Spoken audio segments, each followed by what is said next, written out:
What is something that can be far more dangerous than people realize? Licking snails. Damn it. You just ruined my weekend plans. Some URL is now Reddit canon. Especially lethal for billionaires. I once licked a snail and now I can't stop shouting "let us go" every time I see one. True story. Cleaning the home. Many household chemicals can react with very small amounts mixing. A neighbor girl in grade school died from it actually. But to be fair, she also had asthma. What did she mix?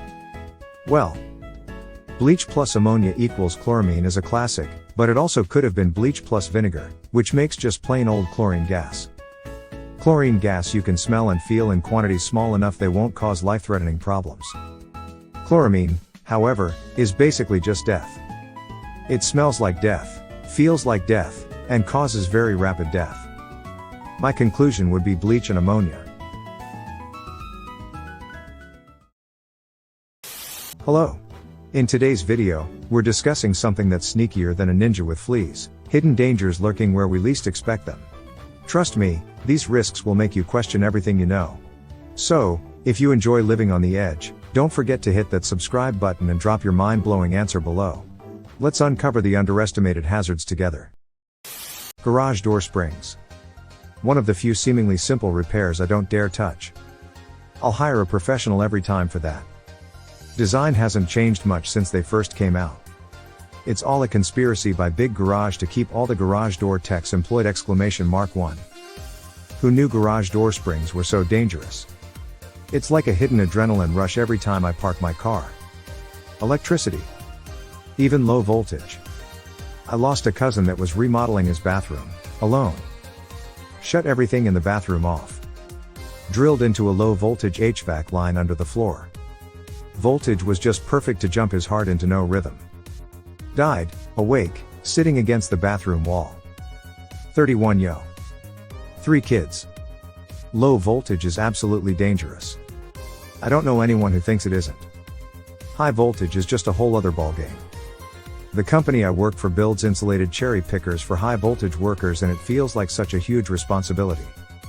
Sorry for the dumb question, but what does each do? High voltage and low voltage? I once thought I could become a human light bulb by plugging myself into an outlet, but instead I just ended up singing falsetto for a week. True story. Driving. Every time you get into that vehicle you're putting your life at risk. Driving. Every time as a kid when I was scared to go on a plane, roller coaster, etc., my dad would say way safer than the car ride here as a way to calm me down, and all it did was make me realize how stupidly unsafe driving is. That being said, driving has slowly become safer and safer over the years. Cars are way safer than in the past, and in the next 5 years, when the majority of cars will have lane assist and collision detection, we are going to see a huge reduction in the number of deadly accidents. We already are starting to. Unfortunately though, as cars have become bigger and heavier, making them safer for people in the car, they have become more deadly for pedestrians and cyclists. Running through railroad crossings, it might be the most idiotic thing some can do while driving.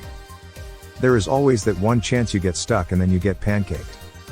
Ever see what a train could do to a semi-truck? I've seen what it can do to an unsuspecting person. Let's put it this way, he was carrying pizzas and then became one. I swear we had an entire day of driver's ed dedicated to this. To sum up, trains are faster. Faster than you think. You slash your car is slow. Slower than you think. And trains take forever to brake, so don't expect that to save you. Also, they are 1000x heavier with more momentum, powered by engines a car couldn't even fit. Trains take literal miles to brake, just so everyone knows. The sun. I live in a pretty consistently sunny touristy area. The amount of people that let themselves get ruthlessly burned or try hiking without water is staggering. The sun will fuck you up. And age you like milk. 2 anecdotes. 1. Decades ago, NBC Dateline did a profile on a dermatologist in NYC. This lady was a complete freak about sunlight. She wore a long-sleeved dress, gloves, a wide-brimmed hat, and carried a damn parasol around New York. Sunscreen too, of course. This 53-year-old woman didn't look a day over 29. 2. Even more decades ago, when I was a child, we lived near a popular theme park, and all the local teens worked there during summer.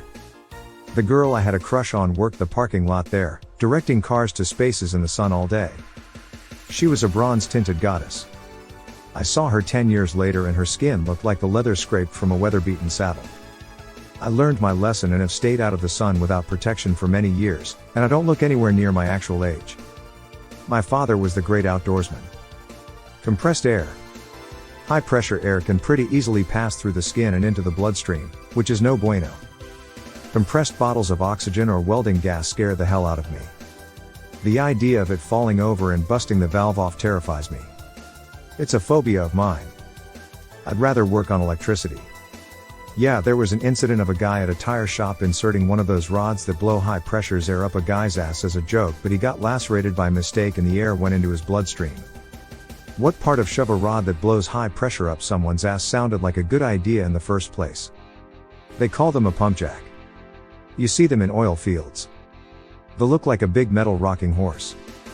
They move slow and don't seem like they would be that dangerous, but they are. I tried to ride one when I was 12. It mangled my foot and I'm lucky that's all it did. It required surgical pins down each toe into the middle of my foot, drain hoses, skin grafts and 2 separate toe amputations to save what I have left of my foot. You don't want to mess with them. They will grind you to a pulp in slow motion. It's all torque and no speed. Can confirm. I lived in an old ranch house in West Texas that was situated in the middle of an oil field with pump jacks all over. There's a massive one with the number 23 just down the road and I could hear it squeaking when the wind was calm. A few years ago, the daughter of the owners of the house and some friends slipped away to go play on it. She fell into the middle of it near the electric generator and her friends couldn't do anything but stand and watch. There's a small cross and some toys sitting by a mesquite tree nearby. It was spooky knowing what happened less than 1,000 away when I went to sleep every night. My God. I'd rather it happen to me than have to watch it. That's awful. Working near heavy machinery. I've been an operator and I work around booms, skid steers, and packers regularly.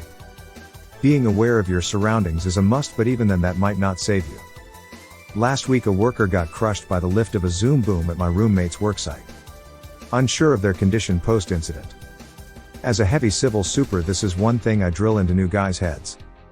Eye contact with the operator before passing by on foot is extremely important. Had an extremely green laborer last summer that I had to let go because he would constantly walk into dangerous locations and was almost hit many times by a swinging excavator or a backing up loader. I pulled him aside 4 or 5 times telling him the same thing and he just didn't get it. The operator doesn't have eyes in the back of their heads and can't see 360 degrees around the machine. They can only do so much to keep everyone safe. Everyone on site needs to be aware of the machinery around them. We luckily didn't have an accident, but the last one was so close I had to let the guy go or my operator was gonna blow up. Texting while driving. See it all the time. Seen people get into a big collision and continued texting immediately after. People should lose their licenses for texting while driving. People understand the danger just fine, they are just naive enough to think they are good enough at it.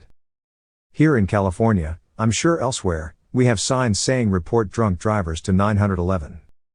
They really need to change the to report drunk and texting drivers to 911. My son and I were T-boned by one in instant rage when I see it. I guess it's harder to prove. You can give someone a breathalyzer, but if the cops respond to a call about texting, the person can just deny they did it. The snooze button on your alarm clock. The snooze button on my alarm actually saved my life once. In short, used to work retail when I was 18. IWQS supposed to open the store at 10 a.m. that day but overslept. Got a hysterical call from a colleague at 10:30 a.m. that woke me up saying there is a crazy guy with a large knife looking for you. He was waiting at the back door for me to appear. Turns out it was the boyfriend of a girl working in the store next to us, who thought that we had an affair. We didn't, barely even spoke to her, but she must have mentioned me and he got jealous. OMG this. I have had issues my entire life waking up and the alarm clock has to be on the other side of the room for me to make it to work on time lol. I am so glad I am a valuable asset or I should have been fired lol. Beware of the mighty snooze button, for it possesses the power to transport you to a parallel dimension where alarms never stop ringing and time ceases to exist.